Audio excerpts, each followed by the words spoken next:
حضرت فاروق اعظم کے ہاتھ میں تلوار تھی، گھر سے نکلے، کہنے لگے آج میں اس محمد کا خاتمہ کر دوں گا معاذ اللہ، اس نے گھر گھر فساد پیدا کر دیا تلوار لے کے۔ ابو جہل نے نا غصہ دلایا، کہنے لگا مکے میں کوئی سورما نہیں بچا جو مصطفیٰ کو قتل کر دے معاذ اللہ، 100 سون خونٹ ملیں گے۔ جناب عمر کہتے ہیں تلوار پکڑی، اور یہ سویر کی بات ہے، ابھی رات کو نبی پاک کعبے کا غلاف پکڑ کے کہہ رہے تھے اللہم اعز الاسلام باسلام عمر ابن خطاب، یا اللہ اسلام کو عزت دے دے، عمر کو کلمے کی توفیق دے دے۔ رات حضرت عمر کہتے ہیں دن چڑھا تو تلوار لے کے نا میں باہر نکلا، میں نے کہا آج میں چھوڑوں گا نہیں، ہر گھر میں فساد معاذ اللہ، ہر گھر میں لڑائی۔ فرماتے ہیں رستے میں حضرت ارقم بن زید مل گئے، کہنے لگے کدھر جا رہا ہے؟ میں نے کہا آج میں مصطفیٰ کو قتل کروں گا۔ کہنے لگے جا پہلے اپنے گھر کی خبر لے، تو جدھر جا رہا ہے نا ادھر بعد میں جانا، پہلے اپنے گھر کی پہلے خبر لے۔ کہنے لگا میرے گھر کو کیا ہوا؟ کہنے لگے تیری بہن فاطمہ بنت خطاب اور تیرا بہنوئی سعید بن زید دونوں کلمہ پڑھ چکے، جا پہلے اپنے گھر کی خبر لے۔ حضرت عمر فرماتے میں گیا، بڑا غصہ آیا کہ میرے گھر میں آگ لگ گئی، میں سردار مکے کا اتنا سخت گیر آدمی، میرے گھر میں اسلام آ گیا۔ فرماتے ہیں میں نے جا کے نا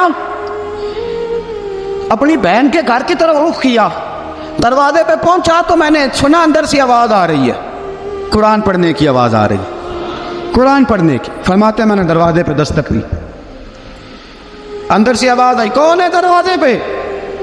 میں نے کہا عمر ابن خطاب۔ فرماتے ہیں کہ میرے بہنوئی نے کہا کہ فاطمہ تیرا بھائی بڑا سخت ہے۔ فرماتے ہیں میری بہن نے جلدی سے قرآن کے صفحے لپیٹ کے اوپر رکھ دیے، میرے بھائی جو تھے وہ میرے بہنوئی ایک دروازے کے پیچھے چھپ گئے۔ فرماتے ہیں میری بہن سامنے کھڑی ہے، پیار بھی بڑا تھا، میں نے جاتے ہی کہا کیا کر رہی تھی؟ توجہ ہے آپ کی؟ غلامان محمد جان دینے سے نہیں ڈرتے، یہ سر کٹ جائے یا رہ جائے کچھ پرواہ نہیں کرتے۔ ہمیں لگے کیا کر رہی تھی؟ حضرت فاطمہ خاموش ہے۔ عمر کہتا ہے میں نے ڈانٹ کے بولتی کیوں نہیں، کیا کر رہی تھی؟ میں نے کہا قرآن پڑھ رہی تھی، قرآن پڑھ رہی تھی۔ کہا تجھے پتہ نہیں، تجھے میرا پتہ نہیں؟ فرمایا سارا ہی پتہ ہے۔ کہا تو جانتی نہیں لات و منات کو برا کہتے ہیں؟ فرمایا وہ بعد کی باتیں تھی، وہ جاننے نہ جاننے کی باتیں۔ دوستو توجہ، حضرت عمر ابن خطاب فرماتے ہیں کہ بہن اس جلال، اس روب، اس اعتماد سے بولتی تھی کہ میں نے ایک تھپڑ مارا بہن کے منہ پہ، میری بہن ادھر جا کے گری۔ فرماتے ہیں کپڑے جھاڑ کے کھڑی ہوئی، کہنے لگی عمر ایک تھپڑ نہیں تو 1000 مار، تو 1000 مار، لیکن یہ امید نہ رکھنا کہ میں قرآن چھوڑ جاؤں گی، یہ امید نہ رکھنا میں قرآن چھوڑ جاؤں گی۔ فرماتے ہیں کہ میرے ہاتھ میں تلوار تھی، میں نے دستے کی طرف سے نا، دستے کی سائڈ سے تلوار بہن کو ماری زور زور سے، سر سے خون نکل آیا۔ فرمایا میں اپنے بہنوئی کی بڑی عزت کرتا تھا، میرا بہنوئی پردے سے نکلا بیوی کو بچانے، میں نے زور زور سے 2 تلوار کی پشتیں اس کے سر پہ بھی ماری، خون نکلا، پھر میری بہن آگے ہوئی، پھر مارا۔ واقعی جب خون نکلا نا بہن کا تو میری بہن نے اپنا خون اپنے ہاتھ پہ لگا کے کہا عمر جس ماں باپ کا خون تیری رگوں میں ہے اس کا ہی میری رگوں میں بھی ہے، اسی کا خون میری رگوں میں بھی ہے۔ فرمایا عمر جس باپ کی پشت سے تو ہے میں بھی اسی باپ کی پشت سے ہوں، جس ماں کی چھاتیوں سے دودھ تو نے پیا ہے میں نے بھی اسی ماں کی چھاتیوں سے دودھ۔ توجہ ہے آپ کی؟ میری بات سمجھ میں آ رہی ہے؟ سنیں بات، رسول اکرم صلی اللہ تعالیٰ علیہ وسلم نے فرمایا، حضرت عمر رضی اللہ تعالیٰ نے فرماتے ہیں نبی پاک پہ نازل قرآن سنا تو جب میری بہن نے اس جلال کے ساتھ بات کی نا کہ عمر میں بھی اسی باپ کی بیٹی ہوں، میں بھی اسی باپ کی بیٹی ہوں، میں بھی اسی قبیلے کی ہوں، خبردار تو ترشرو ہو کے گالی 1000 دے، یہ وہ نشہ نہیں جسے ترشی اتار دے۔ فرمایا تو چارہ کر، ٹیل لگا، لیکن تو مجھے اسلام سے ہٹا سکتا؟ حضرت عمر فرماتے ہیں بہن کا جلال دیکھا تو میں ٹھنڈا ہو گیا، بہن کا جلال دیکھا تو میں نے کہا اچھا مجھے دکھاؤ کیا پڑھ رہی تھی، مجھے دکھاؤ ذرا کیا پڑھ رہی تھی۔ فرماتے ہیں میری بہن کہنے لگی تو کافر ہے، انما المشرکون نجس، جا پہلے وضو کر کے آ، جا غسل کر کے آ، جا پہلے نئے کپڑے دھلے ہوئے پہن کے آ، پہلے تیار ہو کے آ۔ حضرت عمر فرماتے ہیں میں تیار ہو کے آیا، میری بہن نے جھولی میں صفحے رکھے، قرآن پڑھے بہن، سنے بھائی، اللہ تقدیر بدل دیتا ہے۔ قرآن پڑھے بہن اور سنے بھائی،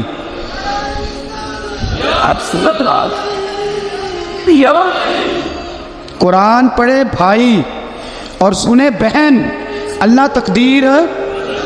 لیکن آج بہن بھائی قرآن تو سنتے سناتے ہی نہیں نا، یہ تو رواج ختم ہو گیا نا۔ وہ قوم جو کل لڑتی تھی ننگی شمشیروں کے ساتھ، وہ آج سینما دیکھنے جاتی ہے اپنی ہمشیروں کے ساتھ۔ معاذ اللہ، نعوذ باللہ، استغفر اللہ۔ ہمارا وہ حال نہیں رہا جو تھا۔ حضرت عمر فرماتے ہیں بہن نے قرآن پڑھا، میں نے قرآن سنا، پتہ نہیں قرآن میں کیا لذت سی، میں رو رو کے بے حال ہو گیا۔ فرماتے ہیں میرے جیسا سخت آدمی، میرے جیسا سخت جو کبھی نہیں رویا تھا، آج قرآن سنا۔ وَإِذَا سَمِعُوا مَا أُنزِلَ إِلَى الرَّسُولِ تَرَىٰ أَعْيُنَهُمْ، جب قرآن، اللہ کا قرآن پڑھا جاتا ہے جو رسول پہ آیا، تو لوگوں کی آنکھوں کو تم دیکھو گے، ان کی آنکھوں میں آنسو ہوتے ہیں۔ فرمایا میں رو رو کے بے حال ہو گیا۔ میری بہن کہنے لگی بھائی کیا پروگرام ہے؟ میں نے کہا مجھے بھی لے چلو، مجھے بھی لے چلو۔ کہا چلو۔ فرمانے لگے ذرا ٹھہر جاؤ، میرے نا ہاتھ باندھو رسیوں کے ساتھ، نا میرے ہاتھ پیچھے میرے ہاتھ باندھ لو، گلے میں میری تلوار لٹکا لو، میں مارنے آیا تھا، اب میں مجرم بن کے جانا چاہتا ہوں، مجرم بن کے۔ اور ہمارے شیخ فرمایا کرتے تھے، استاد گرامی حضرت عمر فرمانے لگے مجھے مارتے مارتے لے کے جاؤ، میں چونکہ مارنے آیا تھا نا مجھے۔ اور ایک پنجابی کا شاعر کہتا ہے حضرت عمر نے کہا گھروں آیا سا مار مقامنے نو، گھروں آیا سا مار مقامنے نو، ہن مینوں مار دے لے چلو، متے عمر دی عمر برباد ہوئے جتھے عمر سوار دے لے چلو۔ گھروں آیا سا مار مقابلے نو، ہن مینوں مار دے لے چلو، متے عمر دی عمر برباد ہوئے جتھے عمر سوار دے، متے عمر دی عمر برباد ہوئے جتھے عمر سوار دے۔ فرماتے جب پہنچے نا دار ارقم میں تو دروازے پہ حضرت امیر حمزہ کھڑے تھے۔ حضرت امیر حمزہ، ایک شخص کہنے لگا حضرت امیر حمزہ سے عمر آ رہا ہے، فرمایا آنے دو۔ کہا حضور وہ تلوار بھی گلے میں لٹک رہی ہے، فرمایا آنے دو، وہ اگر عمر ہے تو میں بھی امیر حمزہ ہوں، وہ اگر عمر ہے تو انا اشہد اللہ و رسولہ، میں اللہ رسول کا شعر ہوں، آنے دو۔ کہا آپ کیا کریں گے؟ کہا ادب ملحوظ رکھے گا تو خاطر سے بٹھائیں گے، نمونہ اس کو ہم خلق محمد کا دکھائیں گے، اگر نیت نہیں اچھی تو میں اس کو قتل کر دوں گا، اسی کی تیغ سے سر کاٹ کے چھاتی پہ دھر دوں گا، میں آنے تو دو، آنے دو عمر کو۔ حضرت عمر آئے، دروازے میں داخل ہوئے، صحابہ فرماتے ہیں کہ حضور نے شور سنا، فرمایا کون ہے دروازے پہ؟ فرمایا عمر۔ فرماتے ہیں حضور اٹھے تیزی سے، چادر گر گئی، چادر، حضور تیزی سے اٹھے، کھول دو دروازہ۔ حضور عمر کے گلے میں تلوار ہے، فرمایا پھاٹک کھول دو۔ یا رسول اللہ عمر آپ کا دشمن، فرمایا کھولو دروازہ۔ کہا یا رسول اللہ خطاب کا بیٹا، فرمایا کھولو دروازہ۔ یا رسول اللہ ابو جہل کا رشت، فرمایا کھولو دروازہ۔ حضور ماجرا کیا ہے؟ فرمایا وہ اپنے آپ نہیں آیا، میں نے رات اللہ سے دعا مانگی ہے، میں نے مانگ کے لیا ہے، میں نے مانگ کے لیا، وہ اپنے آپ تھوڑا آیا ہے، مانگ، کھولو دروازہ، آنے دو۔ حضرت عمر چھٹ سے دروازہ کھلا نا، رسول پاک سامنے کھڑے ہو گئے۔ کیا منظر تھا؟ ابو بکر فرماتے ہیں تمہیں کیا بتائیں کیا منظر تھا؟ حضرت ارقم فرماتے ہیں تمہیں کیا بتائیں کیا منظر تھا؟ میرے حبیب کی گردن تنی ہوئی ہے، آنکھوں میں آنسو بھرے ہیں پر نیچے نہیں گرتے، آنسو بھرے ہیں آنکھوں لیکن نیچے ٹپکتے نہیں۔ میرے رسول پاک آگے بڑھے، عمر کی گردن جھکی ہوئی ہے، عمر اوپر نہیں دیکھتے، حضور آگے بڑھے، جا کے حضرت عمر کا کندھا زور سے ہلایا، فرمایا کیا پروگرام ہے تیرا، کیا ارادہ ہے تیرا، بول۔ حضرت فاروق اعظم آنکھ یوں اٹھا کے کہنے لگے سونیا بس اب کلمہ پڑھنے کا ارادہ ہے، سونیا کلمہ پڑھنے کا۔ صحابہ فرماتے پتہ نہیں کیا ہوا، پتہ نہیں، حضور کا اتنا جوش ہم نے کبھی نہیں دیکھا، نبی پاک کو نعرہ لگاتے ہم نے پہلے کبھی نہیں دیکھا۔ جب عمر نے کہا نا سونیا کلمہ پڑھنے آیا ہوں، فرماتے ہیں رسول پاک کے جو آنسو بندھے ہوئے تھے نا وہ ٹپ سے نیچے گرے، اور حضور نے فرمایا اللہ اکبر، اللہ اکبر۔ فرماتے ہیں حضور نے جب اللہ اکبر کہا تو سارے صحابہ بھی کہنے لگے اللہ اکبر، اللہ اکبر، اللہ اکبر۔ حضرت عمر فاروق کا عدل اور حضرت فاروق اعظم کا انصاف، اس کو دنیا جانتی بھی ہے مانتی بھی ہے۔ حضرت فاروق اعظم رضی اللہ تعالیٰ عنہ قاضیوں کا تقرر کرتے وقت سب سے زیادہ احتیاط کرتے تھے کہ بندہ کس قسم کا ہے، اس کا مزاج کیا ہے، معاشرے میں اس کا وقار کیسا ہے، اس حساب سے اس کو تقرر کرتے تھے قاضی کے لیے۔ اور کیا حال تھا، حضرت زید بن ثابت رضی اللہ تعالیٰ عنہ کو آپ نے قاضی مقرر کیا، بعد میں معزول کر دیا۔ کیوں آپ نے معزول کیا ہے؟ تو حضرت عمر کہنے لگے اس کی وجہ ہے، ایک دن ایک شخص نے، حضرت ابی بن کعب نے مجھ پر مقدمہ کیا، حضرت عمر پر مقدمہ کر دیا، تو فرماتے ہیں کہ میرے سامنے میں دیکھ رہا تھا، جب میں عدالت میں پہنچا تو زید بن ثابت نے میرا کھڑے ہو کے استقبال کیا، اور جب مدعی آیا ہے تو وہ بیٹھے رہے ہیں۔ تو میں نے کہا کہ جب آپ دونوں میں ملتے وقت انصاف نہیں کر رہے تو فیصلے میں کیسے انصاف کریں گے؟ آپ اس قابل نہیں کہ آپ کو قاضی بنایا جائے، معزول کر دیا۔ اگر میں بحیثیت مجرم، بحیثیت ملزم آیا ہوں، اگر آپ نے میرا کھڑے ہو کے استقبال فرمایا تو پھر مدعی کا تو زیادہ حق بنتا تھا، اور ہم پر اعتراض ہے کافر کا، وہ کہتے ہیں تم عدل نہیں کر سکتے۔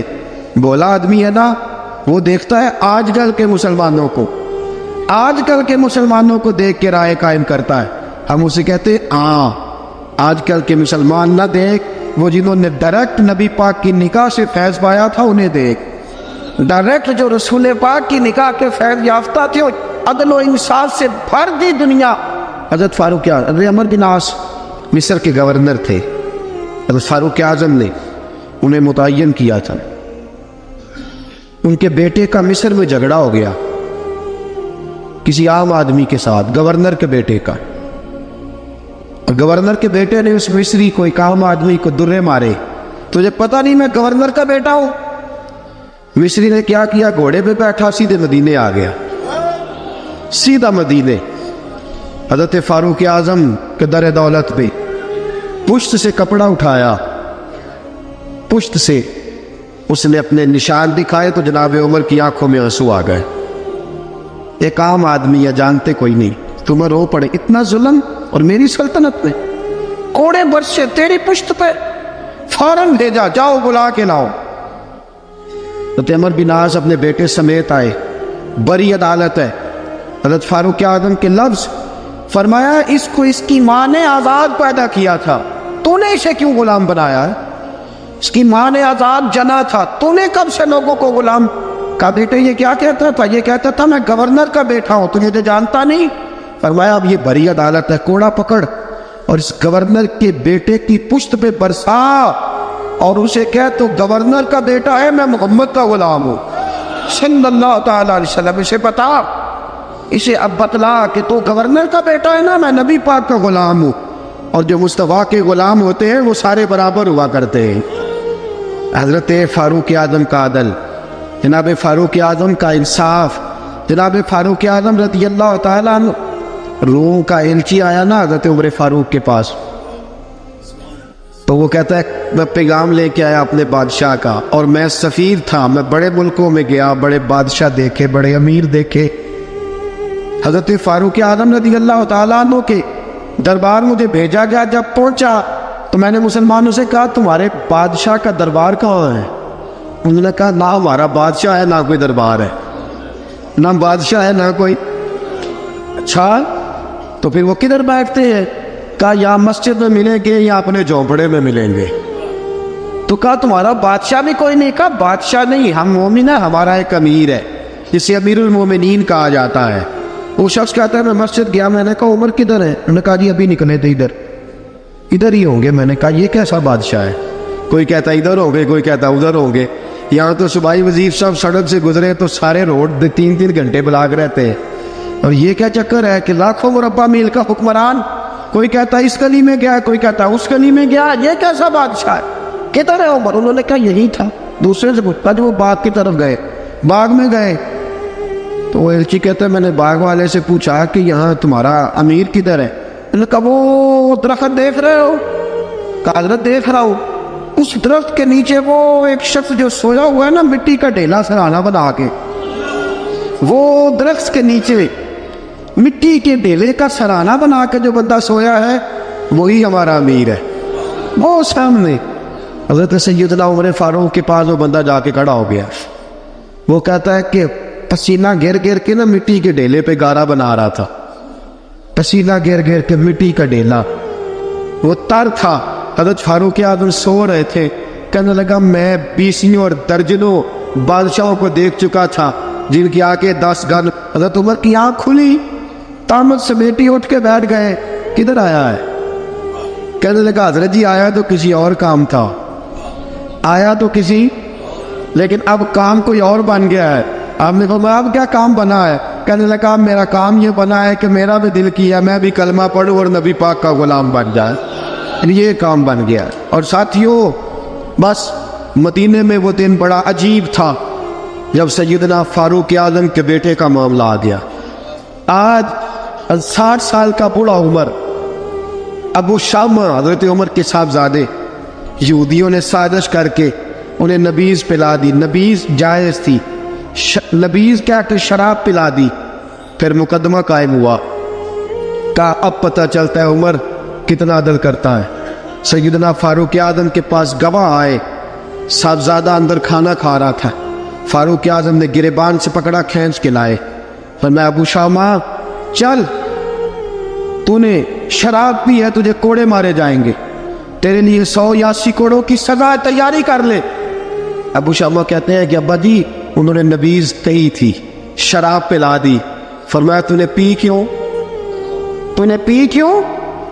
بڑے بزم میں بار شیر مسجد نبوی کا فاروق اعظم. اولاد تو بزدل کر دیتی ہے نا بندے کو, اولاد تو کمزور کر دیتی ہے. آج مدینے نے عجیب ماجرا دیکھا. حضرت فاروق اعظم کی زوجہ روتی ہوئی آئی, کہنے لگی حضرت جی میرا لخت جگر ہے, ایک ایک کوڑے کے بدلے پیدل حج کروں گی, ایک ایک کوڑے کے بدلے صدقہ اور خیرات کروں گی. میرا بیٹا غلطی کر بیٹھا ہے, یہ کام نہ کرے. آپ نے فرمایا تو مجھے کہتی ہے میں یہ کام نہ کروں؟ تیرے حج اور تیرے کوڑے کیا کرتے, تیرے حج اور صدقے کیا کرتے ہیں؟ کوڑے لگانا میرے مصطفیٰ کی شریعت کا قانون ہے. تو بیٹے کی بات کرتی ہے, عمر کا اپنا معاملہ بھی ہوتا تو عمر یہی سلوک کرتا. لوگوں نے کہا حضرت جی آپ تھوڑی دیر, ابھی ان کی والدہ پریشان ہے, گھر میں پریشانی ہے, ذرا ٹھہر جائے, کل پرسوں ترسوں سزا دے لیجیے گا. فرمایا تمہیں یاد نہیں جب مدینے کی ایک بی پی نے چوری کر لی تھی اور میرے مصطفیٰ کی بارگاہ میں کہا گیا تھا حضور ذرا ٹھہر جائے, سزا نہ دے, تو حضور نے فرمایا تھا اگر فاطمہ بھی چوری کرتی تو ہاتھ کاٹ دیتا. تمہیں یاد نہیں میں تیرے مصطفیٰ کے ٹکڑے کھانے والا ہوں, میں کیوں دیر کروں؟ اس نے گناہ کرنے میں دیر کی ہے جو سزا میں دیر کروں, برساؤ کوڑے. حضرت افلا نامی غلام, حضرت جی آپ کا لخت جگر ہے. فرمایا لخت جگر نہ دیکھ, مصطفیٰ کا قانون دیکھ. میرا بیٹا نہ دیکھ, مصطفیٰ کے قانون کا قیام ضروری ہے. اگر علی بیٹے کی قربانی دے سکتا ہے, اگر لوگ فاطمہ کے بیٹے کی قربانی یاد رکھیں گے تو تاریخ کبھی بھی عمر کے بیٹے کی قربانی نہیں بھولے گی. فرمایا غلطی سے ہو گیا یا جیسے بھی, اسے خیال کرنا چاہیے تھا. کوڑے لگاؤ. 80 کوڑے لگے تو بیٹے کی روح پرواز کر گئی. جب جوان بیٹا کسی کا, کوثر نیازی نے کہا تھا باپ کا جنازہ اٹھانا بڑا آسان پر بیٹوں کے جنازے اٹھانے بڑے مشکل ہیں. جب فاروق اعظم کا بیٹے کا انتقال ہوا, بیٹے نے آنکھیں کھولی, باپ کی طرف دیکھا تو سیدنا فاروق اعظم عدل و انصاف کا 2 آنسو آنکھوں میں آئے. کہ بیٹا حضور سے جا کے کہنا کہ عمر نے بیٹا نہیں دیکھا, کا تیرا قانون دیکھ, جا کے حضور سے میرا پیغام دینا. حضرت ابو شامہ رضی اللہ تعالیٰ عنہ وصال کر گئے. تاریخ کیسے کیسے منظر ازالت الخلفاء شاہ ولی اللہ کی بطور والا پیش کرو. حضرت ابو شامہ کا وصال ہو گیا, 20 کوڑے باقی تھے. لوگوں نے حضرت جی آپ کیا کرنا ہے؟ فرمایا اس کا جنازہ پڑھو, اسے قبر میں دفن کرو, باقی 20 کوڑے اس کی قبر پہ مارو, اس کی قبر پہ 20 کوڑے مارو. کا حضرت جی ایسا بھی ہوتا ہے؟ فرمایا اس لیے ایسا ہوتا ہے کہ یہ میرے مصطفیٰ کا قانون ہے, میری اولاد کا معاملہ ہے تو میں درگزر کروں. فرمایا مارو کوڑے. حضرت سیدنا حذیفہ بن یمان فرماتے فاروق اعظم بیٹے کی قبر پہ کھڑے تھے, داڑھی آنسوؤں سے بھری ہوئی تھی. میں دوڑا ہوا آیا, میں نے کہا عمر نہ رو, آج خواب رات تیرے بیٹے کا جنازہ تھا, جنازہ پڑھ کے سویا ہوں تو خواب میں مجھے رسول پاک کی زیارت نصیب ہوئی ہے. نبی پاک خواب میں تھے تو 2 سبز غلے